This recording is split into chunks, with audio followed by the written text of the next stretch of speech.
Hello friends, welcome to my channel. आज हम बात करने वाले हैं एशियन ग्रेनिटो के बारे में। ये रिक्वेस्टेड वीडियो है मिस्टर राहुल नेगी की तरफ से, तो उनके लिए मैं ये वीडियो बना रहा हूँ दोबारा से, क्योंकि ऑलरेडी मैंने ये वीडियो बनाया था कुछ ही दिनों पहले, लेकिन तभी दिसंबर के रिजल्ट्स आए नहीं थे। लेकिन अभी जो दिसंबर के रिजल्ट आए हैं और उनमें जो भी है उसके फंडामेंटल, उसके रिजल्ट किस तरीके के हैं, तो उस चीज़ को मैं यहाँ पर बताने वाला हूँ।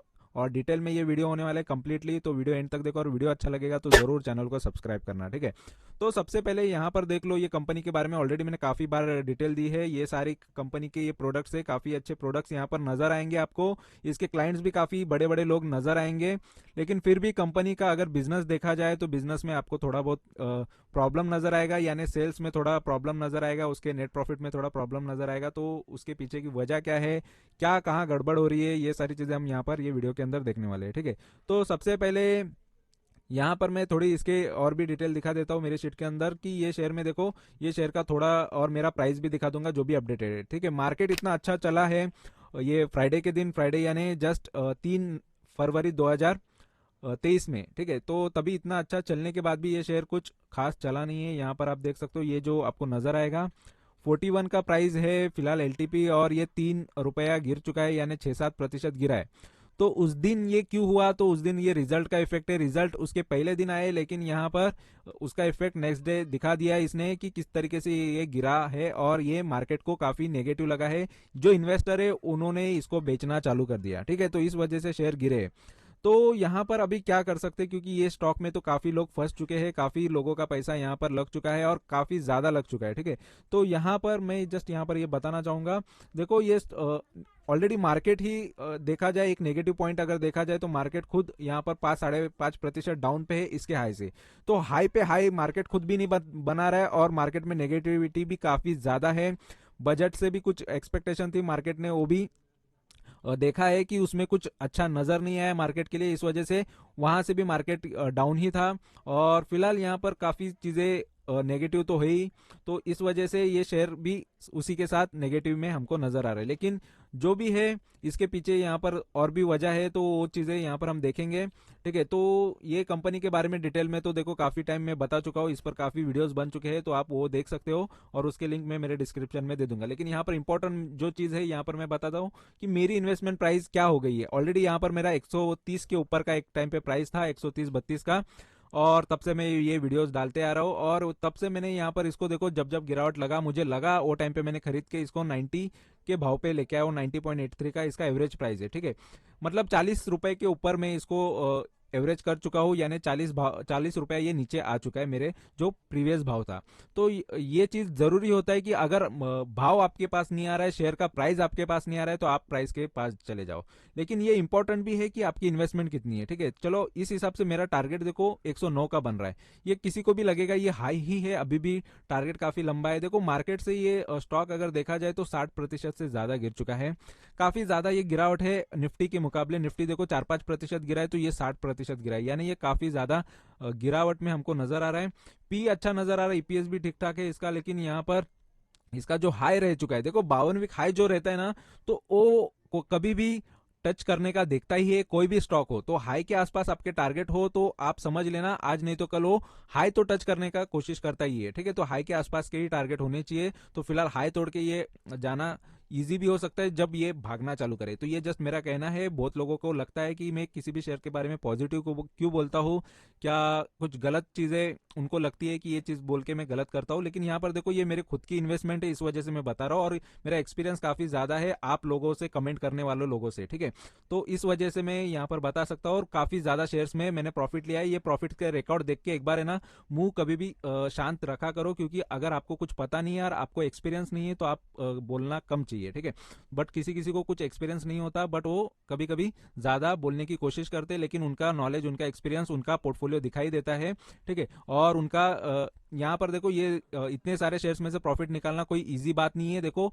और अगर आपको भी आता है तो आप गलत जगह पे कमेंट सेक्शन में ना होके आप कहीं पर सही जगह पे हो जाओ, या आपका भी नॉलेज आप लोगों के साथ बांटो। तो यही मेरा कहना है, ठीक है। तो फिलहाल यहाँ पर देख सकते हो तो यहाँ पर ये स्टॉक जो है देखो अभी भी लो के आसपास है। लो इसका 38.80 था, यानी काफी ज्यादा ये गिरावट में हमको आज भी लो के आसपास है, यानी गिरावट में अभी भी मिल रहा है। ठीक है, तो लो अगर ये तोड़ दिया तो पता नहीं कल जाके कितने लो पे ये रुकेगा, क्योंकि इसके ये काफी पुराने वाले लो है। ठीक है, 3 साल 4 साल 10 साल पुराने लो पे ये अभी हमको ट्रेड करते हुए नजर आ रहा है। ये भी हम देखेंगे कि ये भाव कब का था और आगे क्या हो सकता है। ठीक है, तो ये चीजें भी हम अच्छे से देखने की कोशिश करेंगे। और साथ में यहाँ पर देखो ये स्टॉक 2007 से मार्केट में लिस्टेड है और 16 साल हुए। 16 साल में इसने 39% का इन्वेस्टर को लॉस दिए, यानी समझ लो वो टाइम पे 1 लाख रुपीज डाला रहता तो आज उसका भाव आपका 61,000 होता, यानी आपका सालाना 3% गिरते जाता। हर साल 3% की गिरावट होती ये हिसाब से अगर देखा जाए तो,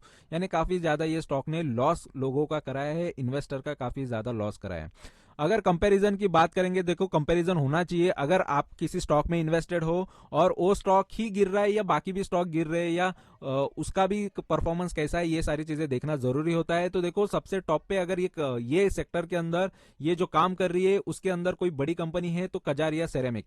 कजारिया सेरेमिक का मार्केट कैपिटल देख लो 17,165 का है। 24 या 24.5 का इसका आरओसी, ये काफी अच्छा है। आरओसी यानी रिटर्न ऑन कैपिटल एम्प्लॉयड काफी ज्यादा अच्छा कंपनी का है, सबसे हाईएस्ट है, तो काफी अच्छा है। और 17 देखो अच्छी कंपनी में इन्वेस्ट करना है तो फिर आपको कभी कभी लगता है कि यार मैं गलत स्टॉक में हूं, तो वहां से शिफ्ट हो सकते हो। ठीक है, और नेट प्रॉफिट की बात किया जाए तो नेट प्रॉफिट में सबसे ज्यादा वही कर रही है, लेकिन देखो 17,000 करोड़ का मार्केट कैपिटल भी है इसका।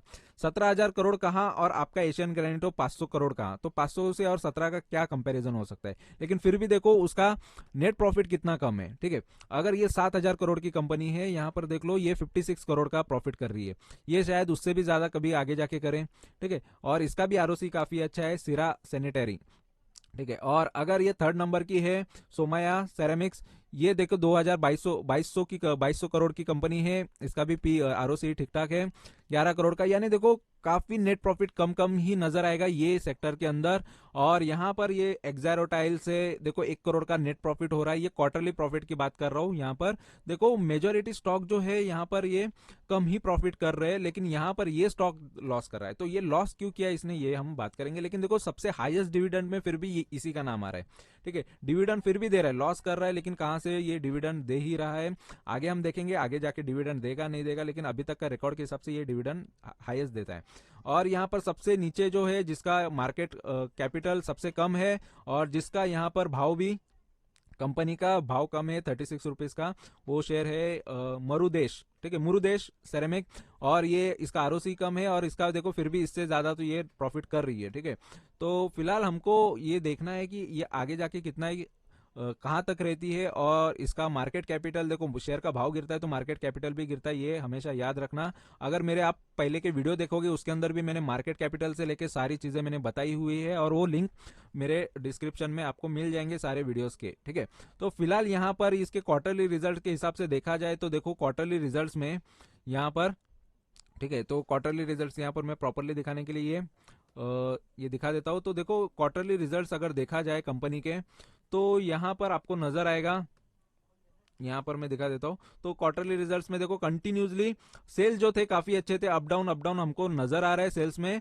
लेकिन फिलहाल यहाँ पर देखो 2022 के बाद, मार्च 2022 के बाद इसके जो सेल गिरे हैं, तो यहाँ पर ये एक रीजन होता है कि कोई भी शेयर को गिरने के लिए। देखो मार्च 2022 से काफी ज्यादा सेल में गिरावट देखने मिली थी, लेकिन थोड़ा यहाँ पर अपवर्ड मूवमेंट तो हमको देखने मिला, तो थोड़ा बहुत यहाँ पर कुछ अच्छी मूवमेंट आ गई थी। यहाँ पर फिर से यहाँ पर देखो लगभग सेल आसपास ही है, लेकिन यहाँ पर लॉस एक चीज की वजह से हो रहा है, या शेयर इस वजह से गिर रहा है क्योंकि यहाँ पर देखो लॉस में 310 करोड़ का सेल कर रही है लेकिन कुछ नहीं बच रहा है उसके पास, जस्ट -4 करोड़ है। ठीक है, यानी ये यहाँ पर घाटा किया इसने जून के क्वार्टर में, यहाँ पर 8 करोड़ का घाटा किया इसने। देखो 400 करोड़ के आसपास कंपनी कमा रही है लेकिन वहां पर कुछ प्रॉफिट बच ही नहीं रहा है, 8 करोड़ लॉस में है। यहाँ पर 399 का या लगभग ये भी 400 करोड़ के आसपास का सेल कर रही है, लेकिन यहाँ पर 27 करोड़ का लॉस कर रही है।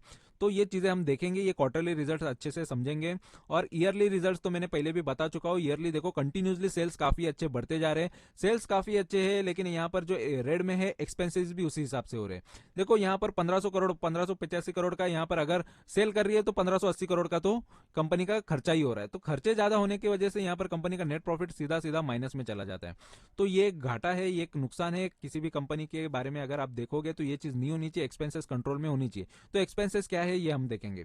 और यहाँ पर बैलेंस शीट की बात करेंगे तो देखो बैलेंस शीट में आपको ये नजर आएगा कि स्ट्रांग है काफी, रिजर्व भी काफी अच्छा है। यहाँ पर ये चीज मुझे अच्छी नजर आ रही है, ये रिजर्व के लिए ये मार्क है। अगर आप देखोगे इसके कहीं से भी इसके ये रिजल्ट देखोगे तो आपको यही नजर आएगा बैलेंस शीट में इसके पास रिजर्व काफी है और लोन काफी थोड़ा कम होते जा रहा है। तो ये चीज अच्छी है। और शेयर होल्डिंग में अगर देखा जाए तो शेयर होल्डिंग पैटर्न यहाँ पर दिखा देता हूं। तो शेयर होल्डिंग पैटर्न में आपको ये नजर आएगा कि ये जो स्टॉक है यहाँ पर सबसे ज्यादा इसकी होल्डिंग अगर कोई कर रहा है तो वो है पब्लिक के पास काफी ज्यादा इसका शेयर पड़ा है, काफी ज्यादा उन्होंने लिया हुआ है। तो इस वजह से देखो पब्लिक ही पैनिक होती है, पब्लिक को ही ज्यादा नुकसान होता है, टेंशन उन्हीं को होगा क्योंकि सबसे ज्यादा वही लेके बैठे हैं।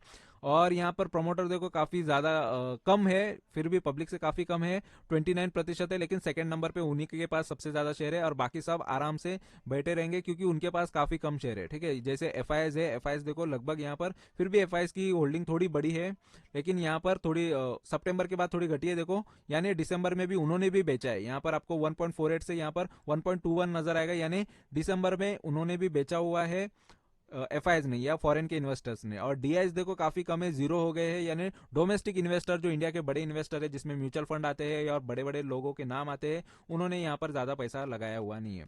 तो फिलहाल यहाँ पर देखो मेरे जो शीट है उस हिसाब से देखो जो मेरे लिए निकल के आता है कि ये स्टॉक को बाय करने के लिए आता है, क्योंकि यहाँ पर जब तक लो है तब तक यहाँ पर बाय करेगा और मैं वही करता हूँ। ठीक है, लेकिन फिर भी आप ज्यादा फिर भी आपको ये चीज लगेगी कि इस चीज को ऐसा नहीं सोचना चाहिए कि इतना गिरावट के बाद क्यों खरीदना है। ठीक है, तो वो आपकी मर्जी होती है, लेकिन मैं मेरे एक्सपीरियंस के हिसाब से बताता हूँ। देखो ये स्टॉक अभी जो चल रहा है, ठीक है, और यहाँ पर मैं ये आपको दिखा देता हूँ। देखो जो 5 साल का भी जो लो था उसके भी ऊपर अभी नीचे है।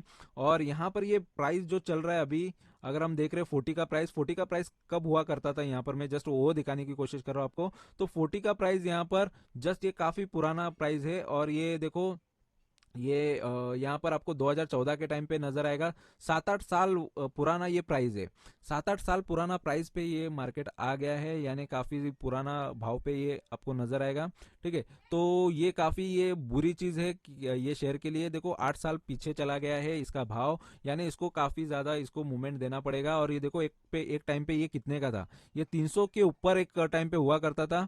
ठीक है, 386 का यहाँ पर 2018 में नजर आ रहा है। वो भाव पे जिसके पास रहेगा उसकी क्या हालत हुई रहेगी ये सोच लो। ठीक है, तो नॉर्मली जो भी इन्वेस्ट करता है काफी ज्यादा क्वांटिटीज में इन्वेस्ट करके फंस जाते हैं, फिर बाद में ये पैनिक उनको होता ही है। ठीक है, लेकिन सही टाइम पे सही क्वांटिटीज में इन्वेस्ट करो तो ही अच्छा है। तो फिलहाल मेरी इन्वेस्टमेंट कितनी मेरे पोर्टफोलियो का कितना हिस्सा उसमें इन्वेस्टेड है ये मैं जस्ट बता देता हूँ। जस्ट मेरा उसमें 4% इन्वेस्टेड है, 4% यानी कुछ भी नहीं होता। ठीक है, 4.15 है, यानी 4.15% यहाँ पर मैंने इन्वेस्ट किया है। यानी पोर्टफोलियो अगर मेरा समझ लो कि 100 रुपए का है तो 100 में से मैंने 4.25 रुपए उस पर लगाया है। ठीक है, अगर 100 का किसी का पोर्टफोलियो यानी यही समझना है कि आपको कितना इन्वेस्ट करना है। तो उस हिसाब से देखो 10 लाख का है या 20 लाख का है या 40 लाख का है या 1 करोड़ का है, तो उस हिसाब से आप अपना हिसाब से करना चाहिए। लेकिन मेरा एक टाइम पे इसमें 2% था इन्वेस्टमेंट, पोर्टफोलियो में से 2% उसके लिए रखे थे, लेकिन उसमें डाले थे। लेकिन अभी वो 4 हो गए क्योंकि ये अभी गिरावट की वजह से, क्योंकि मैंने उसमें खरीदा है। और ज्यादा से ज्यादा उसको मैं और कितना खींच सकता हूँ, देखो मेरा लॉस होगा जिस दिन ये कंपनी कंप्लीटली बंद भी हो जाती है, तो मेरे पोर्टफोलियो से 4% का लॉस दिखेगा। सिर्फ 4% का लॉस वो कहीं ना कहीं से कवर आराम से हो जाता है। इसीलिए मैं मेरा जो भी पोर्टफोलियो में शेयर्स होते हैं काफी मैनेजेबल होते हैं, और इसीलिए मैं ज्यादा टेंशन नहीं लेता। और बाकी लोगों जैसा उतना किसी किसी का एक ही स्टॉक के अंदर इतना कैपिटल लगा रहता है कि उस वजह से परेशान होकर वो आड़े टेढ़े कमेंट किसी के ऊपर करते रहते हैं। लेकिन यहाँ पर ऐसा नहीं होता है, बहुत सोच समझ के किसी भी शेयर में पैसा लगाना चाहिए। और मैंने हमेशा से मेरे हर एक वीडियो में बताया कि एक लिमिट में लगाना चाहिए, क्या है कैसा करना है। ये स्टॉक के बारे में भी स्टार्टिंग में भी मैंने बताया था पूरा। अगर आप पूरे वीडियो देखोगे उसमें हमेशा से गाइड ही किया है, अच्छे से ही गाइड किया है कि किसी भी स्टॉक में कभी मैं बोलता नहीं हूँ कि सब कुछ बेच के इसमें लगा दो, ये मल्टीबैगर होगा, कभी ये चीजें नहीं बताता। तो समझ लो कि ये चीजों का एक्सपीरियंस मुझे है, क्योंकि मार्केट में देखो अदानी का क्या हाल हुआ है सारे शेयर्स का। अगर उनका हाल हो सकता है, जो रिचेस्ट वर्ल्ड के अंदर जो 3rd नंबर पे थे उनका बुरा हाल हो सकता है, तो आप तो कुछ भी नहीं है, तो मार्केट किसी को भी बर्बाद कर सकता है, ये याद रखना। ठीक है, तो इस वजह से ज्यादा स्मार्ट बनने की कोशिश मत करो, मार्केट को ज़्यादा लाइटली मत लो, मार्केट कुछ भी कर सकता है। तो यहाँ पर इसीलिए बहुत प्लानिंग से और बहुत समझदारी से काम लेना पड़ता है। तो यहाँ पर देख लो, ये जो रिजल्ट मैं आपको यहाँ पर बता रहा हूँ कि खर्चे कहाँ पर हुए, ये सबसे इंपॉर्टेंट बात है। कोई भी बोलेगा कि यार अच्छा स्टॉक है, सब कुछ अच्छा है, तो ये कहाँ पर जा रहा है इसका पैसा। तो देखो, तो यहाँ पर ये जो है लाख्स में होता है, इन लाख है, ठीक है। तो लाख में होने की वजह से यहाँ पर मैं दिखा देता हूँ, जो ये है ये 399 करोड़ यहाँ पर जैसे हमने देखा, तो पीछे के दो डिजिट छोड़ने हैं हमको, यहाँ पर जैसे 16 करोड़ छोड़ना है। तो इस हिसाब से अगर दो छोड़ोगे तो ये करोड़ में आ जाएगा। 399 करोड़ का यहाँ पर कंपनी का रेवेन्यू था। और वहां के बाद यहाँ पर थोड़ा अदर इनकम भी है। अदर इनकम देखो यहाँ पर, ये 7 करोड़ का जो अदर इनकम है वहां पर पहले ही बता दिया है। यहाँ पर ये जो एशियन ग्रेनाइटो बीएससी को, एनएससी को ये भेजता है, वो रिपोर्ट है, ठीक है। उसके अंदर वो पूरा डिटेल बता देता है, फिर सभी साइट पे आ जाता है वो। तो यहाँ पर देखो इसका एक्सपेंसेस कितना हो गया है, यानी लगभग 400 करोड़ के आसपास, 406 करोड़ के आसपास कंपनी का सेल हो रहा है। और उसमें से देखो 406 में से 442 करोड़ का तो कंपनी का यहाँ पर खर्चा हो रहा है। ये खर्चा में सबसे ज्यादा देखो, पहले कॉस्ट ऑफ मटेरियल में बढ़ गया है। सितंबर में 6,600 करोड़ का कंपनी का कॉस्ट ऑफ मटेरियल जा रहा था, अभी 7,000 नहीं है, यहाँ पर 74 करोड़, ठीक है। यहाँ पर दो डिजिट छोड़ना है। पहले 66 करोड़ का खर्चा हो रहा था कॉस्ट ऑफ मटेरियल, अभी 74 का, तो यहाँ पर थोड़ा बढ़ गया। ये चीज अभी भी purchase of stock in trade ये सेम ही है। और यहाँ पर देखो ये चीज माइनस में गया, तो ये खर्चा कम हो गया, 48 करोड़ ये यहाँ पर थोड़ा ये 48 लैक्स है, ठीक है। और यहाँ पर 30 करोड़ का कंपनी का ये भी सेम ही है, एम्प्लॉय बेनिफिट एक्सपेंसेस, एम्प्लॉय का जो एक्सपेंसेस है। और फाइनेंस कॉस्ट का यहाँ पर ये खर्चे जो दूसरे फाइनेंस के रिलेटेड है वो 5 करोड़ का है। 9 करोड़ का यहाँ पर देखो, यानी थोड़ा थोड़ा इसमें बढ़ गया, 1 करोड़ इसमें बढ़ गया है। डेप्रिसिएशन एंड अमोर्टेशन एक्सपेंसेस में थोड़ा सा, ये डेप्रिसिएशन में थोड़ा 1 करोड़ और बढ़ गया है। और यहाँ पर जो फ्यूल है, ठीक है, पावर एंड फ्यूल, जो भी इलेक्ट्रिसिटी और फ्यूल के जो भी चार्जेस है फैक्ट्री में लगता है या कोई भी कार के लिए लगेगा, जो भी जितना फ्यूल लग रहा है और जितनी एनर्जी यूज हो रही है, जिसमें खर्चा जा रहा है, वो खर्चा सब मिलाएंगे तो यहाँ पर आपको नजर आएगा, ये 50 करोड़ का कर रही थी, अभी 64, यहाँ पर भी खर्चा थोड़ा बढ़ गया है, ऐसा नजर आ रहा है, ठीक है। तो यहाँ पर देखो 2 क्वार्टर में तो ठीक ठाक था, लेकिन यहाँ पर ये थोड़ा ये खर्चा बढ़ गया, यानी पावर एंड फ्यूल बढ़ गया है। जो भी खर्चा है ये इनको सारी चीजें दिखानी पड़ती है। और यहाँ पर अगर थर्ड नंबर पे ये जो लास्ट नंबर का है, अदर एक्सपेंसेस है। अदर एक्सपेंसेस देखो काफी ज्यादा बढ़ गया है। एक्स्ट्रा कोई भी अदर एक्सपेंसेस हो सकता है, कुछ भी उसको माना जा सकता है कि ये अदर में डाला जाए। तो ये अदर एक्सपेंसेस उनका 45 करोड़ का पहले था, और 45 करोड़ से यहाँ पर आपको नजर आएगा ये 45 करोड़ का 66 करोड़ हुआ है, ठीक है। 45 से 66 करोड़ का एक्सपेंसेस हो गया, यानी ये भी चीज यहाँ पर खराब आपको नजर आएगी। ये तो 66 करोड़, ये देखो मतलब कितना ज्यादा बढ़ रहा है, ठीक है। 20 करोड़ यहाँ पर डायरेक्ट बढ़ गया, तो यहाँ पर 10 करोड़ बढ़ गया, तो ऐसे 10 या 14 करोड़ यहाँ पर बढ़ गया। तो इसी तरीके से कंपनी लॉस कर रही है। और फाइनली यहाँ पर आपको नजर आएगा ये 36 करोड़ का यहाँ पर आपको डायरेक्टली लॉस नजर आएगा। तो ये चीज काफी खराब है। तो कंपनी यहाँ यही चीजों से लॉस कर रही है। और एक्स्ट्रा ये तो खर्चा होता ही है, टैक्स भरना पड़ता है उनको, करंट टैक्स रहता है, अर्लियर ईयर टैक्स रहता है, डिफर टैक्स रहता है, ये सारे टैक्स का भी खर्चा होता है, ठीक है। तो पहले का कोई टैक्स नहीं है, लेकिन करंट टैक्स तो भरना पड़ेगा, कितना जो भी बनता है टैक्स, और डिफर टैक्स, तो ये सब मिला के ये कंपनी का टोटल ये टैक्स विक्स सब जाने के बाद यहाँ पर लगभग 26 करोड़ 89 लाख, यानी लगभग 27 करोड़ का कंपनी ने कंप्लीटली यहाँ पर नेट लॉस किया है। नेट प्रॉफिट नहीं है, तो कंप्लीटली नेट लॉस किया है, और यही चीज आपको यहाँ पर नजर आएगी। तो कंटिन्यू देखो, तीनों क्वार्टर से कंपनी लॉस करती हुई है, और यहाँ पर फिलहाल लॉस बढ़ चुका है। कंपनी का सेल अच्छे है, लेकिन खर्चे ज्यादा होने की वजह से कंपनी लॉस कर रही है। तो यही चीज इन्वेस्टर का नुकसान करा रही है। और तब भी आपको सोचना चाहिए कि अभी क्या करना चाहिए। मेरा यहाँ पर देखो, अभी भी मैं उम्मीद में रहता हूँ। देखो कंपनी का सेल में गिरावट तो नहीं है ज्यादा, ठीक है। कंपनी आज नहीं तो कल अच्छा एक्सपांड करेगी, और यहाँ से बढ़ भी सकती है। देखो यहाँ पर ये कंपनी के बारे में नेगेटिविटी भी काफी आ गई थी, नेगेटिव चीज भी आ गई थी।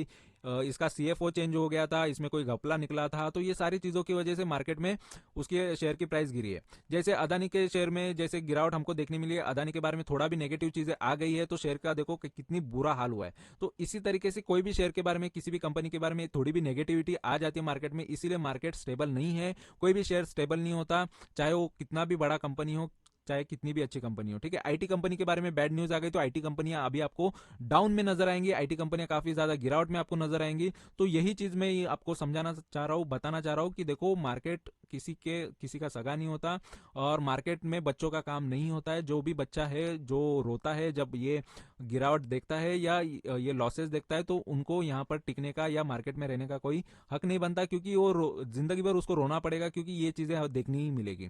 लॉसेस देखने मिलेंगे, प्रॉफिट देखने मिलेगी, लेकिन मेरे चैनल पे आपको यही चीज देखने मिलेगी कि मैं प्रॉफिट करता हूँ। और मैंने हमेशा से बताया कि किस तरीके से मैं प्रॉफिट करता हूँ। तो नॉर्मली देखो, प्रॉफिट जो होते हैं, तो अगर आपको लगता है कि शेयर यहां से गिर जाएगा और भी गिरेगा, तो क्या करना चाहिए, तो आपको एक बार सेल करके फिर से बाय कर सकते हो जितनी क्वांटिटीज का यहाँ पर जो शेयर है।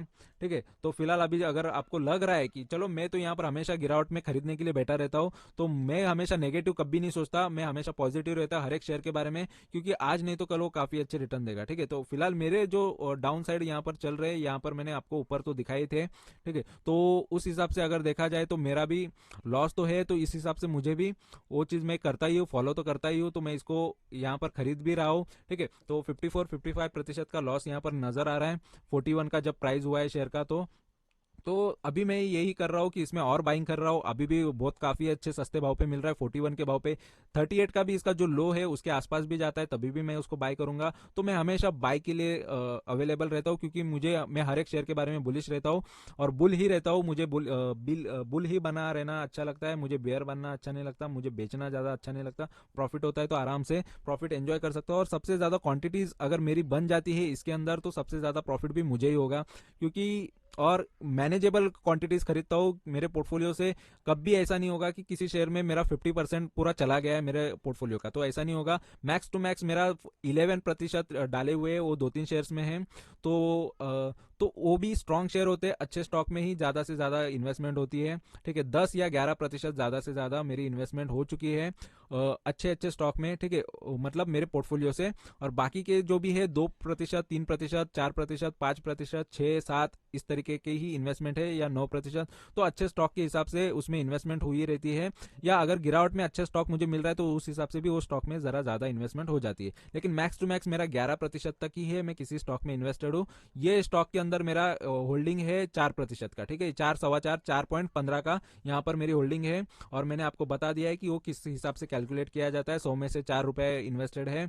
अगर लाख का है तो लाख में समझ लो 4,000 है, और अगर 10 लाख का है तो समझ लो 40,000 इन्वेस्टेड है। अगर 1 करोड़ का हो तो समझ लेने का कि 4 लाख यहाँ पर इन्वेस्टेड है। तो इसी हिसाब से सोचा जाना चाहिए। अगर 20 लाख है, 30 लाख है, तो हमेशा यहाँ पर मैं आपको परफॉर्मेंस दिखाना चाहूंगा, ना कोई लालच दिखाना चाहूंगा कि कितने करोड़ डालना है, क्योंकि आपकी और मेरी मेंटेलिटी सेम होनी चाहिए। आपको भी लगना चाहिए आपका पोर्टफोलियो कम नहीं नजर आना चाहिए, या मेरा पोर्टफोलियो ज्यादा ये है ऐसा नहीं नजर आना चाहिए। जो भी है यहाँ पर आप जिस तरीके से, आपका छोटा भी पोर्टफोलियो हो या काफी बड़ा भी हो, लेकिन आपको मैनेज करना आना चाहिए। ठीक है, तो इस हिसाब से मैं बता रहा हूँ, और ना ही आपको किसी को मुझे कम दिखाना है, ना किसी को ज्यादा बड़ा दिखाना है। ठीक है, तो जो भी है वो चीजें परफॉर्मेंस पे हम यहाँ पर बात करेंगे, हमेशा स्टॉक की परफॉर्मेंस की ही बात होगी। तो परफॉर्मेंस के हिसाब से स्टॉक में आगे यहाँ पर किस तरीके की मूवमेंट आएगी वो हम देखेंगे। और फिलहाल तो यहाँ पर देखो मैं पॉजिटिव ही हूँ, और अगर कोई नेगेटिव है स्टॉक को तो तुरंत अभी के अभी बेच के निकल जाओ। ठीक है, नेगेटिव हो और ये मत सोचो कि किसी को ये मत बताओ वो मत बताओ, तो इससे अच्छा आप खुद निकल जाओ, क्योंकि यहाँ पर मैं मेरे लिए बता रहा हूँ। ठीक है, यहाँ पर ये मेरे मेरे एक्सपीरियंस बता रहा हूँ, और ये कोई भी स्टॉक में से आप अगर इतने ज्यादा प्रॉफिट कर सकते हो तो आप भी किसी के बारे में बता सकते हो। ठीक है, तो यहाँ पर ये एक्सपीरियंस की वजह से बोलता हूँ, नहीं तो मुझे भी नहीं किसी का नुकसान कराना है। और मैंने हमेशा से बताया कि किसी भी स्टॉक में कितना इन्वेस्टमेंट करना चाहिए, और बाकी मर्जी तो आपकी होती है। कोई आपको जबरदस्ती किसी भी आपका पैसा है और आपको जबरदस्ती कोई किसी स्टॉक में पैसा लगाने नहीं बोलता, ना खुद कंपनी बोलती है, जो कंपनी के बारे में आप बहुत लोगों से सुना है, कंपनियों को गाली देते, कंपनी के बारे में गलत सलत बोलते, मैनेजमेंट। तो देखो जो भी है आपको कोई जबरदस्ती नहीं करता। ठीक है, ये एक बिजनेस होता है, शेयर मार्केट में इन्वेस्ट करना एक बिजनेस है, तो बिजनेस के हिसाब से लो। इसमें प्रॉफिट भी हो सकता है, लॉस भी हो सकता है। अगर आप प्रोड्यूसर होते, मूवी बनाते, तो स्टार को गाली देने से अच्छा, या खुद आपका कहीं ना कहीं इन्वेस्टमेंट रॉन्ग भी हो सकता है, आपकी मूवी फ्लॉप हो सकती है, तो स्टार को गाली दो या ऑडियंस को गाली दो, किसी को भी गाली देके कोई फायदा नहीं होता है। ठीक है, तो टाइम टाइम की भी बात होती है, तो इस हिसाब से सोचने का कि ये एक टाइप का बिजनेस है, आप फाइनेंस कर रहे हो, आप इन्वेस्टमेंट कर रहे हो, तो ये बिजनेस है और आपकी ही कंपनी हो जाती है, आप इक्विटी होल्डर हो जाते हो, तो कंपनी के मालिक हो जाते हो। अगर आपको लग रहा है कि कंपनी अच्छी नहीं है तो छोड़ के दूसरे कंपनी में शिफ्ट हो सकते हो। ठीक है, तो ये चीज कर सकते हो। तो फिलहाल यहाँ पर देखो ये कंपनी के अंदर मेरा सिचुएशन क्या है और मैं क्या करने वाला, ये तो मैंने बता दिया, बाकी आपकी मर्जी होती है। तो जो भी है आप खुद के डिसीजन लो, और मैं क्या कर रहा हूँ वो तो मैंने आपको बता दिया। ठीक है, तो वीडियो अच्छा लगा है तो जरूर वीडियो को लाइक होना चाहिए, और कमेंट में अगर अच्छी बातें आती है तो अच्छी बातें करो, अगर नेगेटिविटी आती है तो नेगेटिव मुझे भी काफ़ी बोलना आता है सामने वाले के लिए, लेकिन क्या होता है कि एक लिमिटेशन होती है यूट्यूब के हिसाब से, तो इस वजह से मैं किसी को ज़्यादा यहाँ पर बोलता नहीं हूँ। ठीक है, तो उस हिसाब से आपको लगे, अच्छा लगे तो कमेंट करो, नहीं अच्छा लगता है तो कोई ज़रूरी नहीं होता है कि आपको अच्छा लगे ही। ठीक है, और उससे मुझे कोई ज़्यादा फर्क भी नहीं पड़ता है। और लगे, अगर लगता है कि इन्फॉर्मेशन काम आ रही है तो ज़रूर चैनल को सब्सक्राइब करके रखो। ठीक है, तो thank you very much for watching my video. Thank you, bye bye.